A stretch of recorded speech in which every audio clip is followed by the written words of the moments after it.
Hello dear students, today I am going to deliver a lecture on the topic entitled as Cercospora, Important Features and Life History. Objectives of this lecture are as follows: to point out morpho-anatomical features of Cercospora, to make students aware about the economic importance of Cercospora, to study the life cycle of Cercospora. Cercospora was established by Frasinus in 1863. It is a large genus of more than 3,800 species. The genus was first monographed by Chope in 1953. Cercospora species are saprophytic as well as parasitic. Most of the species are plant parasites causing leaf spot diseases. Cercospora mycelium is branched, intercellular, with haustoria entering the cells. Only asexual reproduction has been reported in this fungal group, and the conidia are the chief means of reproduction. Conidia are produced on conidiophores acrogenously. They germinate to form new mycelium. Fungi imperfecti, which form spores directly on the hypha or on the sporophores, which may be free or aggregated, but never in pycnidia or acervuli, are placed in the class Hyphomycetes.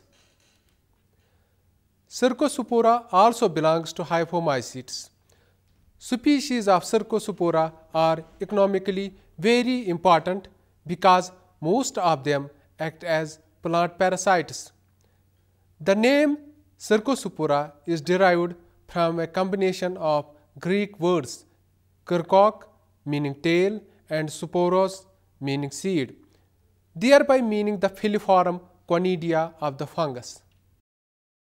The telomorph state is Mycosphaerella Johnson, which is a genus that has been linked with at least 30 different Coelomycetes or Hyphomycetes anomorph genera.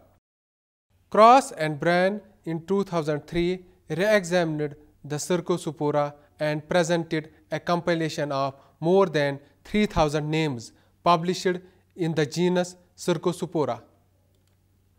They separated the Cercosporoid genera mainly based on a combination of characters, namely structure of conidiogenous loci or scars and hilli, the presence and absence of pigmentation in conidiophores and conidia. Bryan in 1993 also established generic separation of Cercospora on diverse criteria including ontogeny, pigmentation, and ornamentation of conidia, conidiophores, and conidiomata. The character of conidial scars stressed by Digiton is an unambiguous taxonomic criteria and has also been adopted by other mycologists in the classification of Cercospora and allied genera. Cercospora species are commonly associated with leaf spots, but they can also cause necrotic lesions in flowers, fruits, bracts, seeds, and pedicels.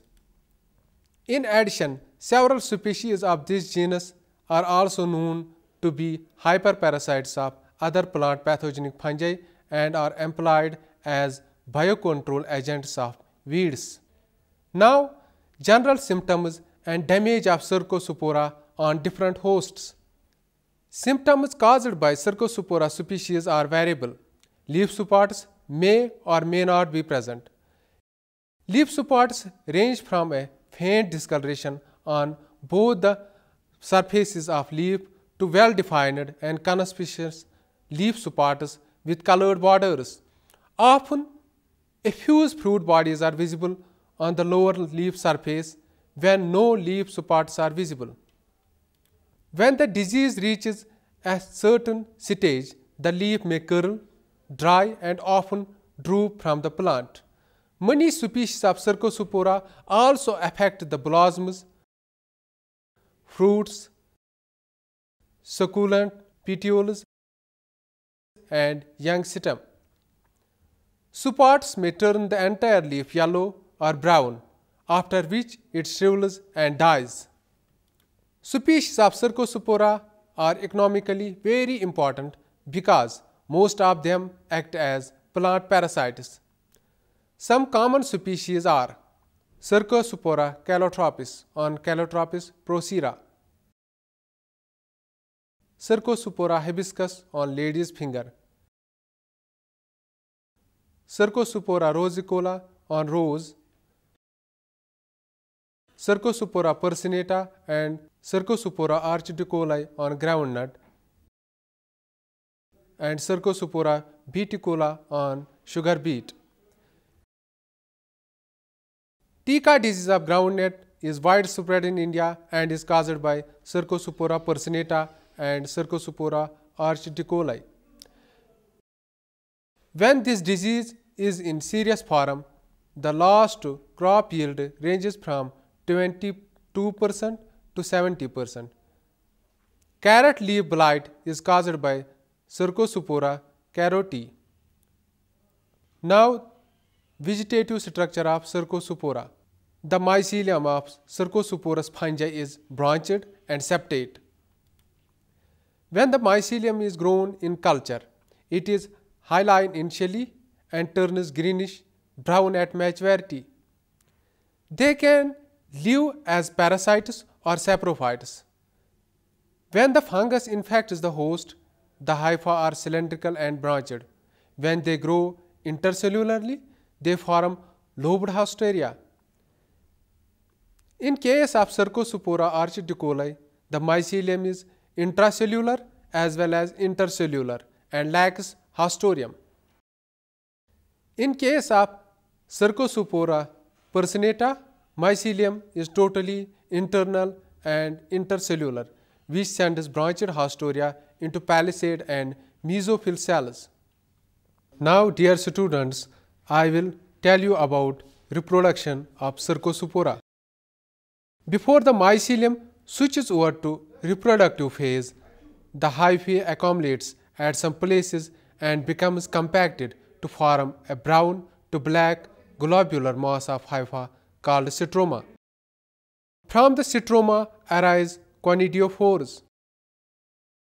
Conidiophores may be colorless, variously pigmented, and pigmentation is an important taxonomic feature.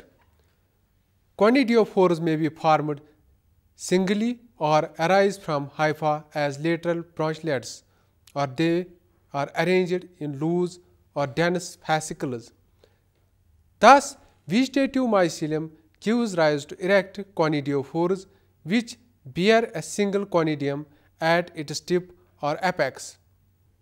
Cercospora reproduces only asexually by conidia.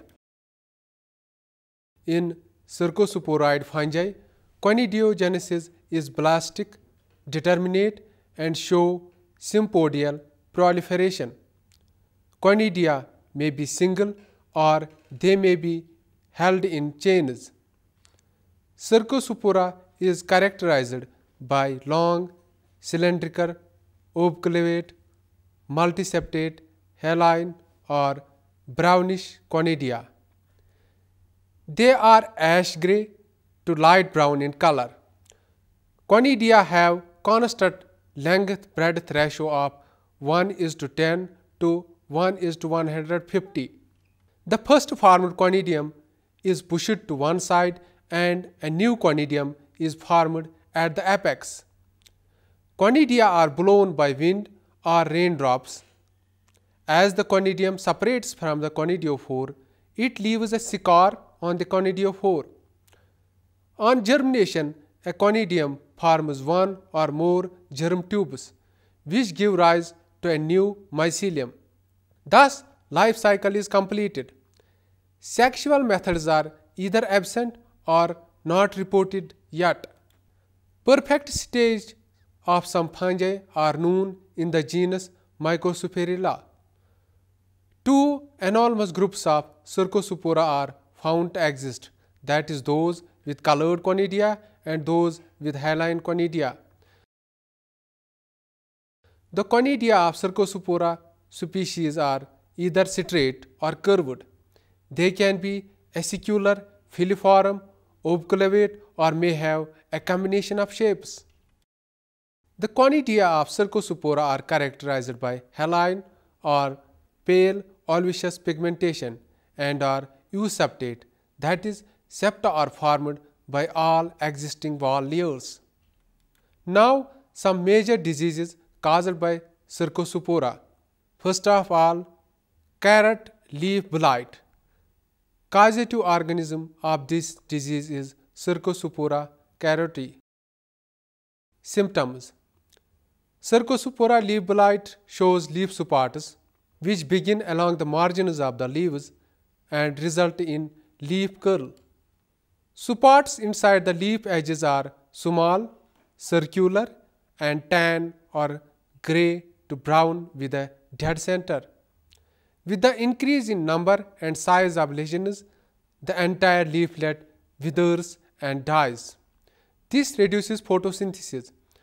The pathogen also produces lesions on the petioles and stems, characterized by dark brown borders and tan to gray centers. The lesions may merge and girdle the stem, causing leaves to die.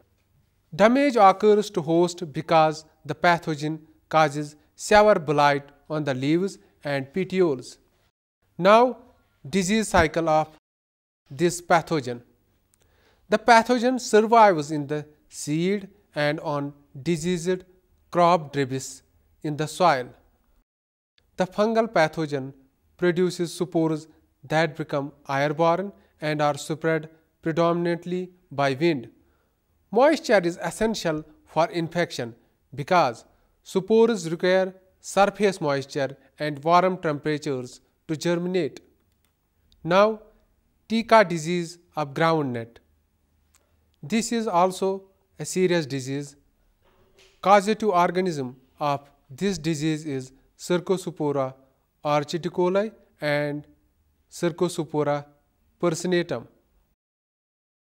Early and late leaf spots are the most common and serious diseases of groundnut. Together, they can cause losses up to 50% in pod yield. The disease is also known by different names: Microsphaerella leaf spots, Cercospora leaf spots, brown leaf spot, peanut cercosporosis, and Tika disease of groundnut. Leaf spots damage the plant by reducing the available photosynthetic area by lesion formation and by stimulating leaflet abscission. Now, symptoms of this disease. Early leaf spot is caused by Cercospora orchiticoli. Leaf spots first appear on the upper surface of lower leaves as faint brown to black pinpoint dots. As the dots enlarge to become brown to dark brown circular spots, a yellow halo generally develops as a border around each spot. This disease is frequently seen early in the growing season. Spots with an irregular shape can also develop on leaf petioles and plant stem. It can lead to defoliation and reduce yield if not controlled by fungicide sprays. Leaves that fall on the soil surface may trigger epidemics of certain soil-borne diseases such as southern stem rot. Now, late leaf spot. This is caused by Cercospora persinata. Like early leaf spot, this disease can also cause defoliation, reduced yield, and increased incidence of certain soil-borne diseases such as southern stem rot.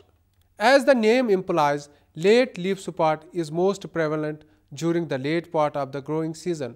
Lesions caused by Cercospora persinatum are usually smaller. Commonly, they show no yellow halo. They are more nearly circular and darker in color than those of Cercospora orchiticoli. Now, disease cycle of this pathogen. The two pathogens grow differently in the host. In case of Cercospora archidicola, the mycelium is intracellular as well as intercellular and lacks haustorium. In case of Cercospora personata, mycelium is totally internal and intercellular, which sends branched haustoria into palisade and mesophyll cells. In case of Cercospora archidicola, conidiophores are olivaceous brown, simple, geniculate, continuous, or septate. Conidia are mostly confined to the upper leaf surface. They are sparsely placed, haline or pale yellow, obculavate septate, with round to distinctly truncate base and subacute tips. Conidia are 30 to 108 microns long and 6 to 8 microns broad. They are formed by abstraction at the tips of conidiophores.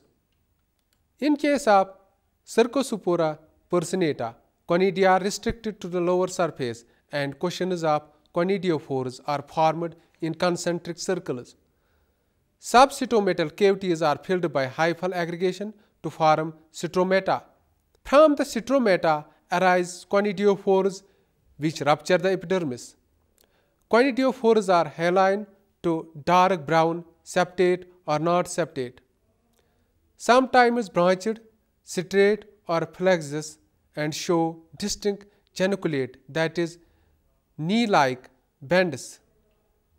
They are 20 to 30 microns in diameter. These form single conidia acrogenously. Conidia are obculavate or cylindrical, light colored. Their length is 18 to 60 microns, while breadth is 6 to 11 microns. Early and late leaf support pathogens are soil-borne. Infection by Cercospora archidicola normally precedes that of Cercospora personata, but both diseases may appear within 3 to 5 weeks after growing season.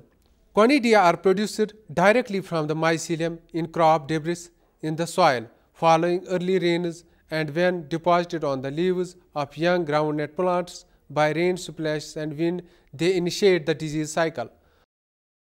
Both fungi are capable of producing tremendous number of spores on infected plant parts. Spore production is favorable by high humidity. Visible spores develop 10 to 14 days after infection. New spores are produced in spots on infected leaves. These spores will subsequently infect plants and produce secondary infections. On germination, a conidium forms one or more germ tubes, which give rise to new mycelium. Thus, life cycle is completed. Conidia can also perennate in soil or shells of fruits for some time.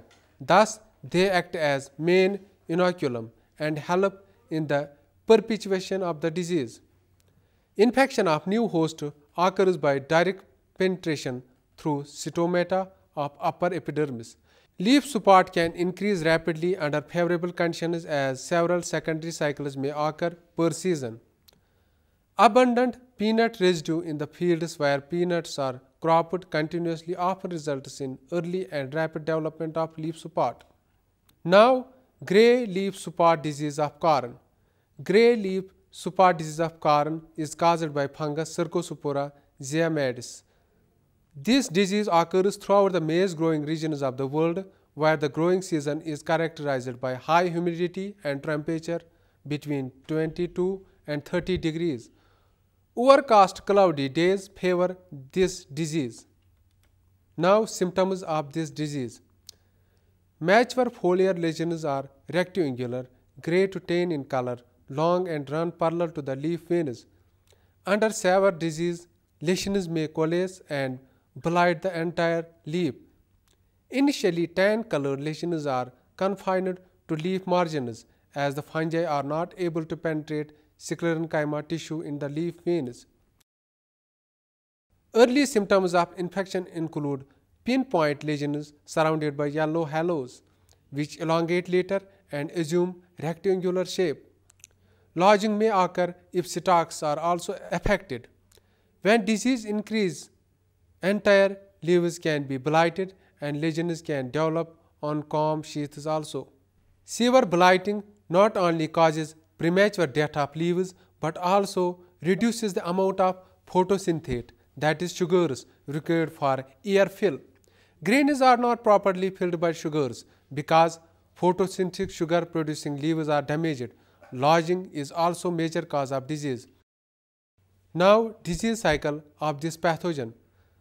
Cercospora geomatis, like many other foliar fungal pathogens of corn, is a poor competitor in the soil and can survive only as long as infested corn debris is present. The fungi are host specific and overwinters as mycelium and stromata in infected maize plant debris left on the soil surface. Infested corn debris on the soil surface is the source of primary inoculum for the next corn crop. The fungus colonizing this debris produces conidia as early as May. In late spring, in response to warm temperature and high humidity, conidia begin to develop on residue. These are blown by wind and alight on the lower leaves of the plant. The first appearance of leaf spot and its continuous progress throughout the growing season are heavily dependent upon the weather conditions. Environmental conditions required for both types of leaf spots are warm temperature and long periods of high humidity or leaf wetness. Potential damage from leaf spot is greater where levels of humidity and rainfall are high.